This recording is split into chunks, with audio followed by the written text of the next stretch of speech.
దేశవ్యాప్తంగా సంచలనం సృష్టించిన గుంటూరు జిల్లా తెనాలికి చెందిన బీఫార్మసీ విద్యార్థిని ఆయిషా మీరా హత్య కేసులో కీలక పరిణామం చోటు చేసుకుంది. సరైన సాక్ష్యాలు లేవని పేర్కొంటూ సిబిఐ ఈ కేసు క్లోజ్ చేయగా సిబిఐ ప్రత్యేక న్యాయస్థానం కూడా కేసు ముగిసినట్లు ప్రకటించింది. ఈ నేపథ్యంలో 2018 డిసెంబర్ 14న రీపోస్ట్ మార్టం కోసం వెలికి తీసిన ఆయిషా మీరా శరీర అవశేషాలను నేడు తల్లిదండ్రులకు అప్పగించనున్నారు. ప్రత్యేక ఎస్కాట్ వాహనం ద్వారా విజయవాడ నుంచి తెనాలికి తీసుకువచ్చిన అనంతరం మధ్యాహ్నం 2 గంటలకు చెంచుపేట ఖబరస్థాన్లో అయితే ఇప్పటికే ఖననం చేసిన ఈ ప్రదేశంలోనే తిరిగి అవశేషాలను భూస్థాపితం చేయనున్నారు. ఇదిలాగుండగా ఇక నిందితులు ఎవరనేది తేలక ముందే కేసును పూర్తిగా మూసివేయడంపై తీవ్ర చర్చ జరుగుతోంది. 18 ఏళ్లుగా తమ బిడ్డకు న్యాయం కోసం పోరాడుతున్న తల్లిదండ్రులు తీవ్ర నిరాశతో మునిగిపోయారు. దేశవ్యాప్తంగా సంచలనం సృష్టించిన గుంటూరు జిల్లా తెనాలికి చెందిన బీఫార్మసీ విద్యార్థిని ఆయిషా మీరా హత్య కేసులో కీలక పరిణామం చోటు చేసుకుంది.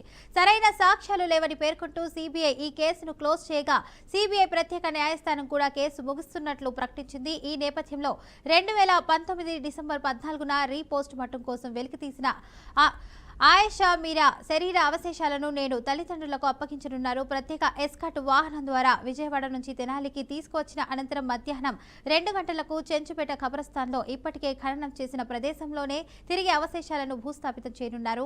ఇదిలా ఉండగా నిందితులు ఎవరనేది తేలక ముందే కేసును పూర్తిగా మూసివేయడంపై తీవ్ర చర్చ జరుగుతుంది. 18 ఏళ్లుగా తమ బిడ్డకు న్యాయం కోసం పోరాడుతున్న తల్లిదండ్రులు తీవ్ర నిరాశలో మునిగిపోయారు. రైట్గా ఇదే అంశానికి సంబంధించి పూర్తి సమాచారాన్ని మా బీఆర్కే ప్రతినిధి సువర్ణబాబు అందిస్తారు. సువర్ణబాబు, చెప్పండి, దీనికి సంబంధించిన అప్డేట్స్ ఏంటి? ఫాతిమా, 2007 డిసెంబర్ 26వ తారీఖున ఇబ్రహీంపట్నం దుర్గా హాస్టల్లో జరిగిన ఆయిషా మరణం దాదాపుగా 2 దశాబ్దాలు దేశవ్యాప్తంగా సంచలనం రేపాయనుకోవచ్చు. ఆయిషా మీరా హత్య కేసులో మరో కీలక ఘటన ఆవిష్కరించింది అనుకోవచ్చు.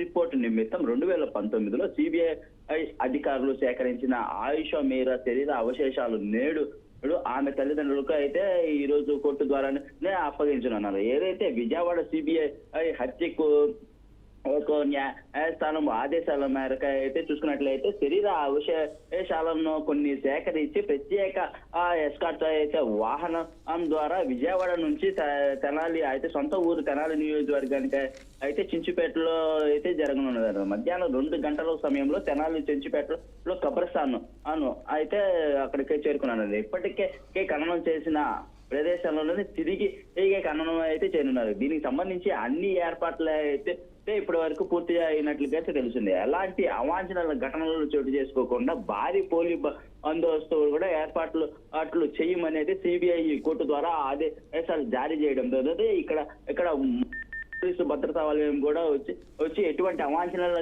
ఘటనలు జరగకుండా కూడా ఏర్పాట్లు అయితే జరిగినాయి. ఇది ఇలా ఉండగా చూసుకున్నట్లయితే 18 ఏళ్లగా న్యాయ పోరాటం కొనసాగిస్తున్న ఆయిషా అయితే తల్లిదండ్రులు శంషాద్ బేగం మరియు ఇక్బాల్ బాషా తీవ్ర అయితే ఆవేదన వ్యక్తం చేస్తున్నారు. తమ కుమార్తెకి కేసులో సిబిఐ సహా దర్యాప్తు సంస్థలు విఫలమయ్యాయని వారు కోర్టు దగ్గర అయితే ఇప్పుడు ఆవేదన వ్యక్తం చేస్తున్నారు. నిందితులు ఎవరనేది తేలక ముందే కేసును న్యాయం జరగకుండానే కేసును మూసివేస్తున్నారు అని తమకు న్యాయం జరగాలి అనే ఆశతో అయితే మాత్రం ఏదైతే కూటమి ప్రభుత్వం ముఖ్యమంత్రి చంద్రబాబు నాయుడుపై విశ్వాసం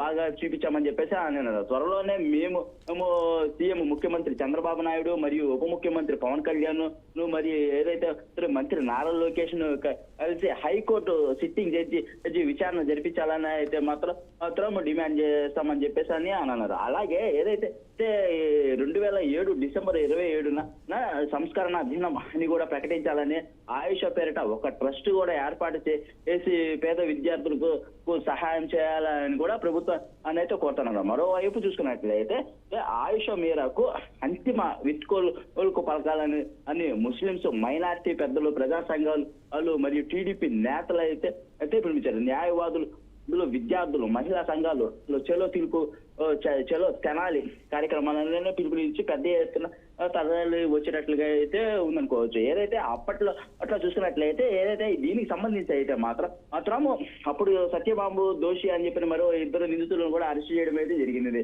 ఏదైతే అప్పుడు సత్యబాబు అనే వ్యక్తి నేనే ఇట్లా చేశాను, హాస్టల్ పైకి చీకట్లో వెళ్ళి ఇట్లాగా ఆ అమ్మాయిని నేను ఇలా చేశానని చెప్పని ఏదైతే ఆ వీడియో రిలీజ్ చేసినప్పటికీ కూడా అతను చేశారు, మళ్ళీ దోషిగా కోర్టులో ఉంచి నిర్దోషిగా విడుదల చేశారు అని చెప్పేసి అని కూడా అతను ఎందుకు వదిలేశారు అని చెప్పి కూడా ప్రశ్నార్థకంగా మారింది. దేశవ్యాప్తంగా చర్చనీయాంశంపై ఈ కేసులు తాజా పరిణామాలు మరింత ఆసక్తిగా రేపనున్నాయి. న్యాయం కోసం ఏళ్ల తరబడి పోరాడుతున్నా కానీ తల్లిదండ్రుల అయితే విజ్ఞప్తికి ప్రభుత్వం ఎలా స్పందిస్తుందో అయితే వేచి చూడాల్సి వస్తుంది. Fatima. Right, thank you Suvarna Babu for the update.